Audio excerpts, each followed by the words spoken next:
They do not come out very often. Hey, Shawna K, female phallus over 40, and I'm with my good friend Sara Dean. We are at Fitness Business Summit, and I just want to point out that we're all dolled up. I love you so much. I'm taking time from a party to pick Sara's brain just for you, okay? And so you never see me dolled up. Sara's never dolled up. We're just so happy not to be in running shoes, okay? And ponytails. Exactly, and pigtails.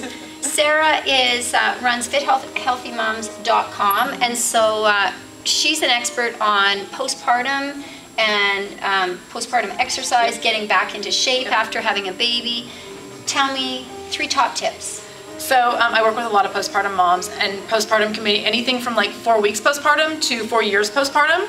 And so I work with moms looking to lose that baby weight, and the top 3 things I tell them over and over and over is that, first of all, I say you always have to follow the 80-20 rule. So 80% of the time you have to be very diligent about your workouts, about your food, about everything that you're doing to take care of your body. 20% of the time you can indulge a little bit, but be very aware of where that line is. If you're indulging 20% of the time, that's about 2 meals a week. That's not very much. So you have to plan ahead for that and be very aware of 80% of the time you're gonna be really on top of it so that you can enjoy those indulgences. My next tip, my number 2 tip, is planning. Planning has everything to do with your success with weight loss. And so like I just mentioned, when you're following that 80-20 plan, if you're good 80% of the time and you plan those 20% cheat times or days off of exercise, then you really get to enjoy them, which from a psychological point of view makes them so much more enjoyable and more pleasurable than if you don't plan them, and then it just feels very guilty. And then you feel guilty. Yes, and the guilt thing is horrible. Yeah. And you just have to plan, especially as moms. Things are so chaotic and so hectic, and if you don't plan meals and exercise, and if you don't plan really specifically when that's going to get into your day, it just doesn't happen.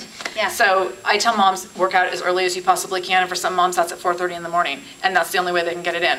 That doesn't have to be for everyone, but for some moms, that's really when they find it works the best. And then my last tip is that when you work out, you have to work out hard, because your workout time is so limited. For some moms, it's like 15 minutes, and you can get a lot done in 15 minutes, but you can't go for a 15-minute walk and lose weight.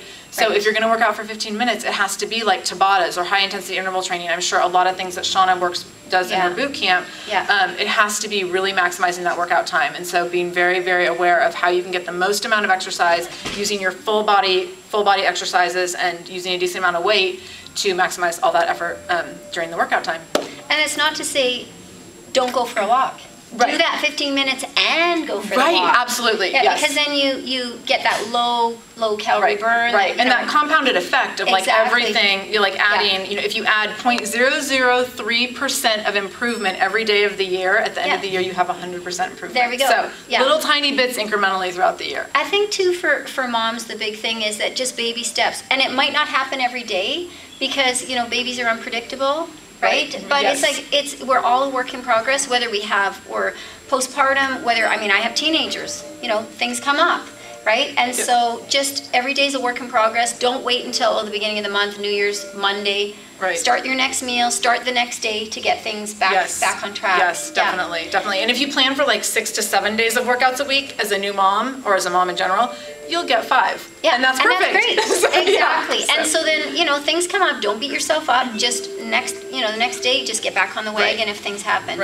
So I'm going to have some more information about Sara below the blog, and so or just below our video. And so just stay tuned for that. If you're a new mom, then I've got, you know, Sara's a great resource for us. Always trying to bring you the best people. That's why I come to these events, because I get you hooked up with the best in the business. Thank you very much, Sara. Thank you. We're back to the party.